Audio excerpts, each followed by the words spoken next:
पुराने ज़माने की बात है। तबरेज़ के एक गांव में एक दरवेश अपनी बीवी और बच्चों के साथ इंतहाई गुर्बत में ज़िंदगी गुजार रहा था। उसके हालात इस कदर ख़राब थे कि नौबत फाकों तक आ पहुंची। उसके सर पर कच्ची झोंपड़ी के सिवा कुछ भी नहीं था। वो अपने बच्चों की ख्वाहिशात पूरी करना चाहता था, मगर माली हालात ऐसे थे कि वो बमुश्किल अपने घर वालों को 2 वक्त का खाना मुहैया कर पाता था। एक दिन उसकी बीवी बोल पड़ी, आप किसी काम काज के बारे में क्यों नहीं सोचते? अगर आप यूं ही हाथ पर हाथ रखे बैठे रहे तो हमारे बच्चे भूख से मर जाएंगे। गर्मी अपने अरूज पर है और हम उनके लिए बारीक कपड़े तक नहीं खरीद सकते। दरवेश ने आह भरी और कहा, तुम सच कहती हो, हम वाकई अपने बच्चों को कुछ भी नहीं दे सकते। हमारे हालात इतने ख़राब हो चुके हैं कि 2 वक्त का खाना देना भी मुमकिन नहीं। मैंने अपनी ज़िंदगी में कभी कोई कोताही नहीं की, लेकिन अब मेरे अंदर इतनी ताकत नहीं रही कि कोई मेहनत मजदूरी का काम कर सकूं। ये सुनकर बीवी की परेशानी और बढ़ गई। दरवेश उदास दिल के साथ उठा और घर की तलाशी लेने लगा। वो किसी ऐसी चीज़ की तलाश में था जिसे बाजार में बेचकर कुछ पैसे हासिल किए जा सके। आखिरकार उसे एक लकड़ी का संदूक नज़र आया। वो बीवी से बोला, मैं इस संदूक को बाजार में बेच आता हूँ, जो भी कीमत मिलेगी उससे कुछ दिन का खाना आ जाएगा। बीवी ने कहा, लेकिन इसके बाद क्या करेंगे? दरवेश ने आसमान की तरफ देखा और कहा, बात का मालिक अल्लाह है, जो होगा देखा जाएगा। वो संदूक उठाकर गलियों और बाज़ारों में घूमता रहा, हर किसी को बेचने की कोशिश करता रहा। आखिरकार एक ख़रीदार मिला जिसने संदूक को गौर से देखा और कहा, मैं तुम्हें इसके 5 दिरहम दे सकता हूँ। दरवेश दिल ही दिल में सोचने लगा कि इसकी कीमत इससे कहीं ज़्यादा है, मगर वो ख़रीदार समझ चुका था कि दरवेश मजबूर है। उसने कहा, बुजुर्ग, ये मेरी आखिरी कीमत है, लेना है तो ले लो, वरना किसी और को बेच लो।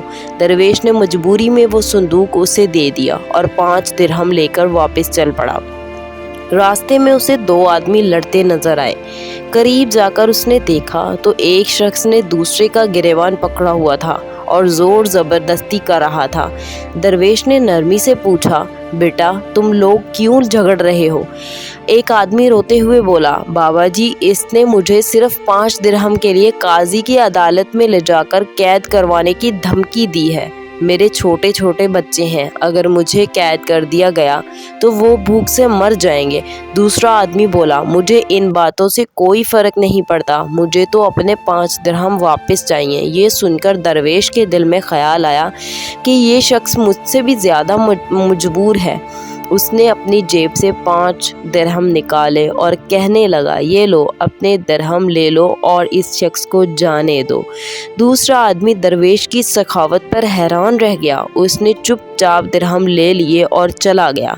मकरूज आदमी रोते हुए दरवेश के कदमों में आ बैठा और कहने लगा, बाबा जी, अल्लाह आपको इस नेकी का कई गुना अजर देगा। अगर अल्लाह ने मुझे कभी खुशहाल बनाया तो मैं भी ज़रूर मोहताजों की मदद करूँगा। जब वो भी चला गया तो दरवेश ने खुद से कहा, अब मुझे फिर खाली हाथ घर जाना पड़ेगा, लेकिन मैं मुतमईन हूँ कि मैंने भूख के बावजूद नेकी का काम किया। घर जाकर जब बीवी ने खाली हाथ देखा तो बोली, संदूक कहाँ गया? दरवेश ने सारा वाक़या सुनाया और बीवी की आंखों में आंसू आ गए। वो बोली, सच कहूँ तो आपने नेकी का बहुत बड़ा काम किया है, लेकिन अब हम क्या खाएंगे?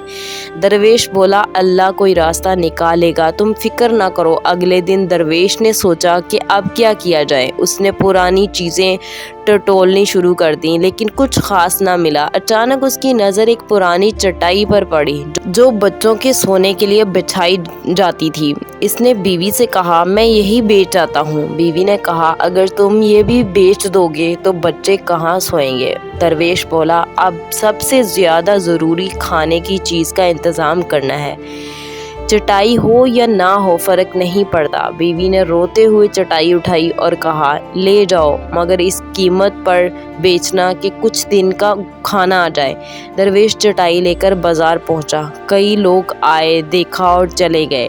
आखिर एक खरीदार आया जिसे चटाई पसंद आ गई। दरवेश ने कहा, 20 दिरहम। خریدار بولا اتنی پرانی چٹائی کے 20 درہم اور آگے بڑھ گیا۔ درویش نے اس کا ہاتھ پکڑ کر کہا بھائی رحم کرو، میں مجبوری میں بیچ رہا ہوں، کم قیمت دو مگر خرید لو۔ خریدار نے وہ چٹائی 10 درہم میں خرید لی۔ درویش کچھ مطمئن ہو کر واپس آ رہا تھا کہ راستے میں ایک بڑھیا ملی۔ وہ ایک کونے میں بیٹھی تھی اور کوئی اس کی مدد نہیں کر رہا تھا۔ درویش نے پوچھا بہن کیا ہوا؟ بڑھیا بولی بھائی میں دمشق سے بغداد آئی ہوں، میرے شوہر بیمار ہیں، ان کے لیے دوا لینی تھی۔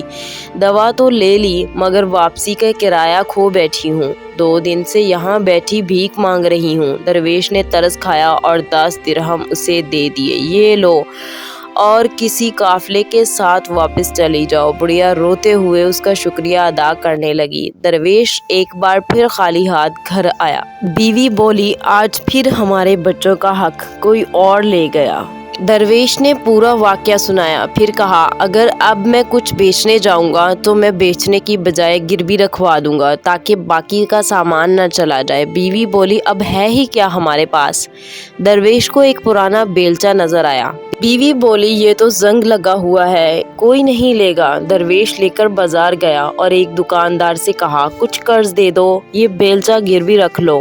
دکاندار بولا یہ کسی کام کا نہیں ہے، کچھ اور لے آؤ، مگر درویش کے پاس تو کچھ اور نہیں تھا۔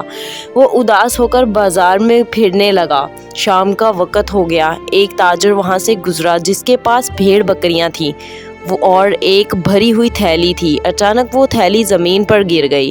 درویش نے وہ تھیلی اٹھا لی۔ اس نے آواز دے کر تاجر کو بلایا، بھائی تمہاری تھیلی گر گئی ہے۔ تاجر حیران ہو گیا اور کہنے لگا اگر تم خاموش رہتے تو شاید مجھے اتنا فرق نہ پڑتا، مگر تمہاری ایمانداری نے میرا دل جیت لیا۔ اس نے تھیلی کھولی، آدھے پیسے نکالے، باقی درویش کو دے دیے۔ ایک بھیڑ بھی اسے تحفے میں دی اور کہا بابا جی یہ آپ کے لیے حلال ہے اور اللہ آپ پر راضی ہے۔ درویش شام کو خوشی خوشی اپنے گھر پہنچا۔ بیوی حیران رہ گئی۔ درویش نے سارا ماجرا سنایا۔ بیوی اللہ کا شکر ادا کرنے لگی۔ درویش نے بھیڑ اللہ کی راہ میں قربان کی، گوشت بانٹا، کچھ گھر میں رکھا، کچھ رشتہ داروں کو دیا، باقی رقم سے کاروبار شروع کیا اور چند دنوں میں مالدار بن گیا۔ مگر اس نے کبھی اپنی درویشی، سخاوت اور ایمانداری نہیں چھوڑی۔ بچوں کو بھی سکھایا کہ ہمیشہ اللہ پر یقین رکھو اور دوسروں کی مدد کرو۔ یقین رکھو اللہ کے ہاں دیر ہے اندھیر نہیں۔